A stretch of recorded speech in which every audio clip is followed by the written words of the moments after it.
Welcome back. So, I made a video earlier, actually 2 videos talking about, I think it's the 13 life-changing lessons no one's told you by George Mack on the Modern Wisdom podcast. But I forgot to fill out this section in the notes, which is how to train your mind. And this is working within that. It's like a lot of people won't waste an hour and will wind up wasting days of their life accumulatively. So, this is a great example, and this book is honestly amazing. If you have Audible, it's absolutely free. You can just get it. It's about 3 hours.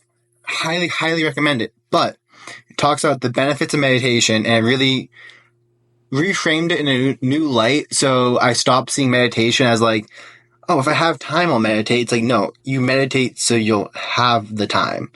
And with that, we're going to go up to kind of what the book talks about. So there you go.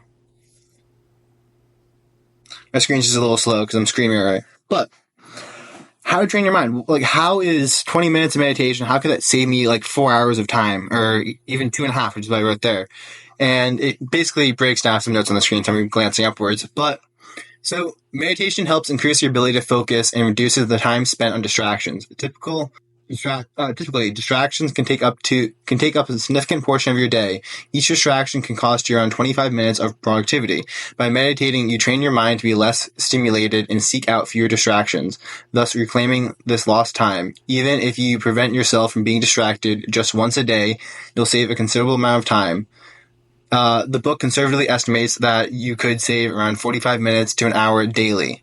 And by distractions, I don't mean like going on your phone, even though that's an obvious distraction we think about, but what is the most important thing I could be working on at this moment? We're going to go back up to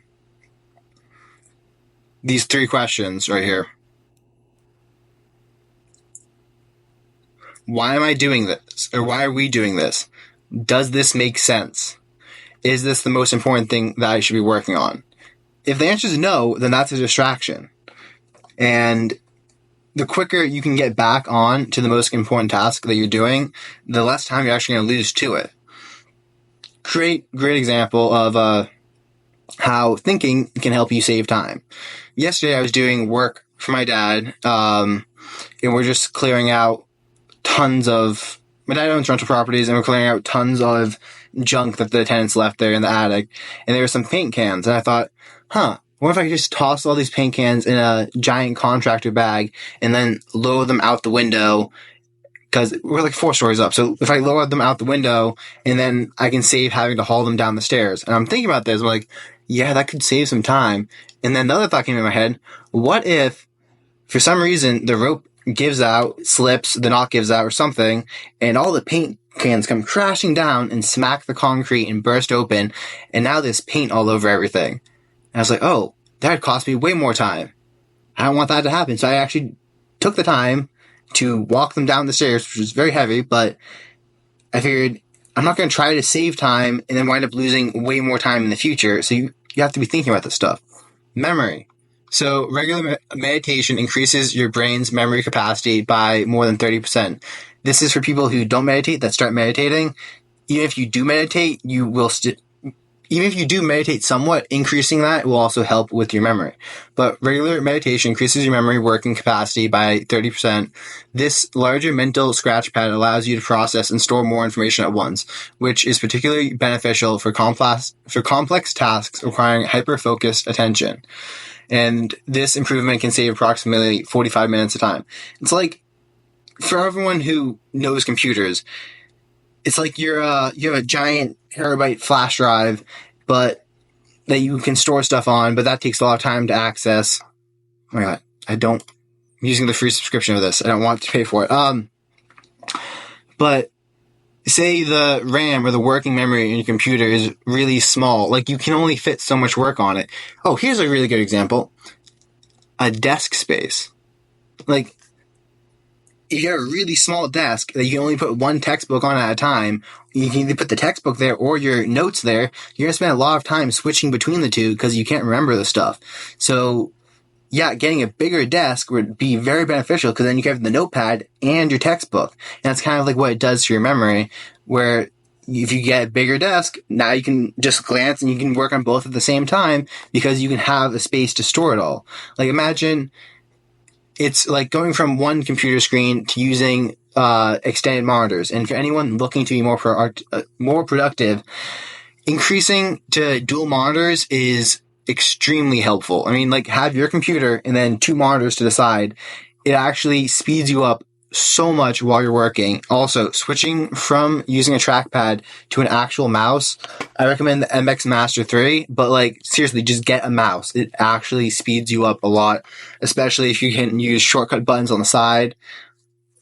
My actual mouse is the MX Master 3. I have it all customized out, so I can go really fast. I have shortcuts programmed in here, and it is worth the $100 price tag. A lot of people are like, you're going to spend $100 on a mouse? I'm like, yeah, it makes me that much faster, and I save so much time. Like, it's paid for itself multiple times over with the amount of time I save from actually using a mouse versus a trackpad. Also, let's go back up here. So, with procrastination and impulsivity, meditation helps reduce procrastination and impulsiveness, which are significant productivity killers. By better managing overthinking and negative self-talk, you can engage more effectively with tasks that you typically avoid. This leads to improved engagement and time saving. The book estimates conservatively you could save around 35 minutes of time. So right here, I kind of just did some rough calculations. Say 25 minutes per distractions. This is on the very low side. I've had whole days eaten up because I wasn't working on my most important thing that I should be working on. And that whole day is literally just a distraction. So like 8 hours and I went to bed exhausted, but I didn't actually get important work done. So being mindful of what is a distraction, meditation can help you think about that. You'll be thinking, oh, is this a distraction? Should I actually be working on this? Is this taking my energy away from me? And a lot of distractions will suck your energy away. So let's take 3 distractions, improve memory, 45 minutes, procrastination, 35 minutes. I have friends out there, and I used to be one of these people who would procrastinate a lot.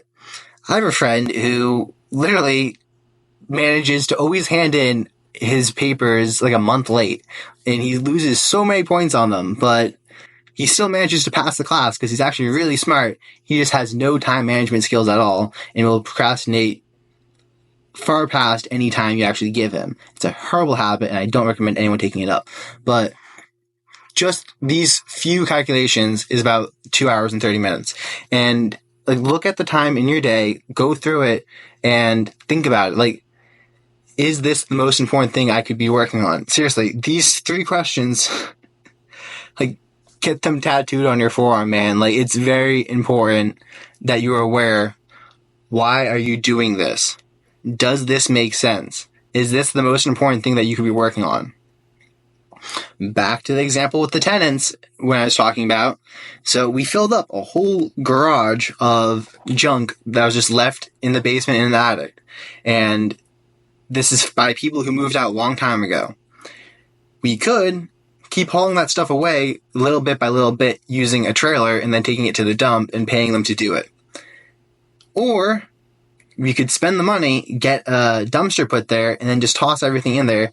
And that little bit of, I mean, it's like, it actually comes, the surprising thing is, a lot of the time, it actually comes out to be cheaper, but people tend to underestimate how difficult this is going to be or what the cost would be to do what they think is the cheaper option. So just remember, I made another video about this, and I'll link that at the end.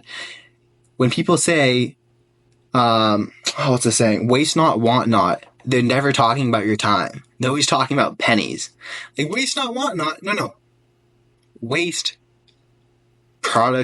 waste thoughtfully. I'll put it that way. Waste is not good, but waste thoughtfully. If you have something that you want to save, how much time and money and energy is that going to take you to save? Like, you have to think about this. Even if you decide that the time is more, just being conscious to that fact, eventually you'll get fed up and you'll be like, no, man, I'm just going to spend the money because it's stupid to keep wasting my life, wasting my time to do this and to try to nickel and dime everything. So I don't know what your financial situation is. I don't know where you're at, but you need to be thinking about this stuff. At least training yourself to think about this, because one day when you have more money, it's going to help you a lot when you actually are thinking about, why am I doing this? Does this make sense? And this is the most important thing I can be working on. Anyways, click over here and I'm going to link the video about waste not, want not, and peace out.